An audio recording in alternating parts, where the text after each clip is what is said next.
सरिता ने शादी के बाद ससुराल में सबसे प्यार और सम्मान पाया था। सत्या की पत्नी सरिता सबकी चाहती थी। उनके परिवार में सास और ससुर सत्या और सरिता ही थे। एक ननंद कोमल जिसकी शादी हो चुकी थी। सब कुछ अच्छे से चल रहा था। कुछ समय बाद सरिता ने एक बेटी को जन्म दिया जिसका नाम सबने मिलकर काव्या रखा। काव्या सबकी आंखों का तारा थी। सरिता की ननंद कोमल जब भी छुट्टियों में रहने आती तो घर का माहौल बड़ा खुशनुमा हो जाता था। ननंद भाभी मिलकर काम करती और कोमल के दो बच्चे अवरल और पीहू काव्या के साथ मिलकर खूब खेलते रहते। जब भी कोमल जाने लगती माँ तो माँ, भाई भाभी भी ढेरों उपहार देकर विदा करते। कोमल कई बार कहती, सरिता यह सूट तो तूने अपने लिए लिया था, माँ ने भी दिया है, यह तुम्हें सिलवाना। इतना सब कुछ तो आप सबने दे दिया है, बस मुझे और नहीं चाहिए। दीदी, बेटियों को देने से कोई कमी नहीं आती, बल्कि बरकत ही पड़ती है। आपको जो भी मिले ले लिया करो, बेटियां ना करती अच्छी नहीं लगती।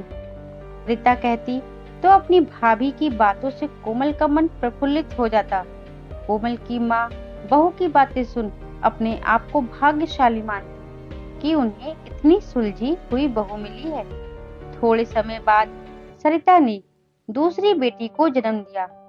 एक पल के लिए तो कोमल की माँ को लगा कि बेटा हो जाता तो ठीक था, लेकिन अगले ही पल उन्होंने अपने विचारों को झटक दिया, क्योंकि मिष्टी थी ही इतनी प्यारी कि सबको अपनी तरफ आकर्षित कर लेती। जी हाँ, उन्होंने उसका नाम मिष्टी रखा था। ऐसे ही 10 साल कैसे बीते पता नहीं चला। अब बच्चे बड़े हो रहे थे तो कोमल भी मायके कम ही आ पाती थी, लेकिन फोन पर सबसे बातचीत होती रहती थी। कहीं जाना होता तो दोनों भाई बहन भाभी इकट्ठे जाते। बच्चे भी आपस में बहुत खुश रहते। सबको एक साथ समय बिताने का मौका भी मिल जाता। लेकिन फिर धीरे धीरे कोमल की माँ को लगने लगा कि उनके बेटे बहू में बदलाव आ रहा है। जबकि पहले वो दोनों उन दोनों का बहुत ध्यान देते थे, उनके खान पान, कपड़ों सबका पूरा ध्यान रखते थे, लेकिन उनको अंदर से वो पहले वाला अपनापन नहीं लगता। बातें छोटी छोटी थी, लेकिन उम्र के इस पड़ाव में महसूस हो रही थी। तो कुछ बात तो थी जो उन्हें ऐसा महसूस हो रहा था। बेटी कोमल भी माँ को समझाती, माँ ऐसा कुछ नहीं है, भाई भाभी आज भी आपको उतना ही चाहते हैं, आपका कितना ध्यान रखते हैं, बस आप कुछ भी गलत ना सोचा करो, सब ठीक है। बेटी की संतावना से वो थोड़ी देर के लिए शांत हो जाती, लेकिन फिर वही हार। अगर कभी जल्दी में बेटा सत्या माँ से बात किए बिना चला जाता तो उनको महसूस होता कि बेटे के पास माँ बाप के लिए समय नहीं। या फिर कभी सरिता बिना बताए कहीं चली जाती, तब उन्हें बुरा लगता। उनको ऐसा लगता जैसे अब परिवार वालों को उनकी जरूरत नहीं रही। जब भी बात करती तो यही कहते, भगवान किसी को लंबी उम्र ना दे। अब जब किसी को हमारी जरूरत नहीं तो क्या फायदा जीने का। आखिर एक दिन कोमल मायके आई तो उसने भाई सत्या से बात की कि क्या बात है भाई, माँ ऐसा क्यों सोच रही है। माँ को लगता है कि तुम माँ से बात नहीं करते और घर में कोई उनसे कुछ पूछता भी नहीं है। यह बात उनके मन में घर कर गई है। भाई ने कहा, ऐसी तो कोई बात नहीं, पर कुछ गलती तो मुझसे हुई है। अपनी परेशानी के चलते माँ से मैं कम ही बात कर पाता था, या फिर मैंने ज्यादा प्रयास ही नहीं किया। काम का प्रेशर ज्यादा है, थोड़ा बच्चों की सेटिंग की भी चिंता रहती है, इसलिए अपनी परेशानी में ज्यादा बात नहीं कर पाता। मुझे पता है तुम्हारे मन में कुछ नहीं है, लेकिन इस उम्र में उनको हमारे साथ की जरूरत है और कुछ नहीं।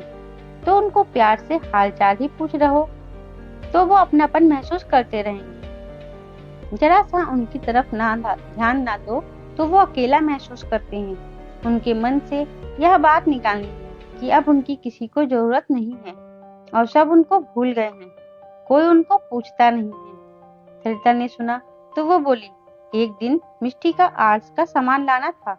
मैं मम्मी जी के कमरे में गई तो मम्मी जी सो रहे थे। मैंने उनको उठाना ठीक नहीं समझा। मैंने सोचा मुझे तो आना जाना ही करना है, क्यों उनकी नींद खराब करना। लगता है मम्मी जी ने वही बात दिल को लगा ली है। जो भी हो, हमें उन्हें दिल से विश्वास दिलाना होगा कि हमारे जीवन में उनकी कितनी अहमियत है। हम उनको कभी भूल नहीं सकते। वो माँ है हमारी। कोई अपनी माँ को भूल सकता है कभी? कोमल की बात से सरिता और सत्या दोनों सहमत थे। सब माँ के कमरे में गए तो सबको इकट्ठा देख उन्होंने घबरा कर कहा, क्या हुआ? तुम सब एक साथ? कोई बात है क्या? सत्या माँ का हाथ अपने हाथों में लेकर कहा, माँ, तुमने ऐसा कैसे सोच लिया कि हम बदल गए हैं? आप तो इस घर की नींव हो। हम आपको भूल सकते हैं भला? अपनी परेशानियों के कारण आपकी तरफ ध्यान नहीं दे पाया, उसके लिए मुझे माफ कर दो। आपने हमें इस मुकाम पर पहुंचाया है। आपका ऋण तो हम कभी नहीं चुका सकते।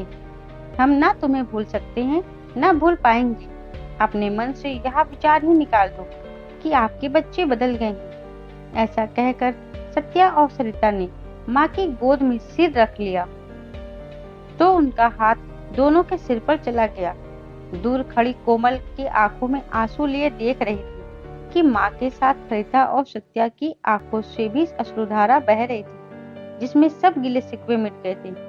कई बार छोटी छोटी बातों से मन में गलतफहमी पैदा हो जाती है। इससे मन की शांति तो भंग होती है, ये नकारात्मक विचार भी हावी हो जाती हैं। कोई भी बात हो, आपस में बात करके गलतफहमी दूर कर लेनी चाहिए। वैसे भी बढ़ती उम्र में बच्चों का साथ माँ बाप को संभाल देता है और माँ बाप को भी अपने बच्चों पर भरोसा रखना चाहिए। दोस्तों, उम्मीद करती हूँ आपको हमारी कहानी जरूर पसंद आई होगी। धन्यवाद दोस्तों।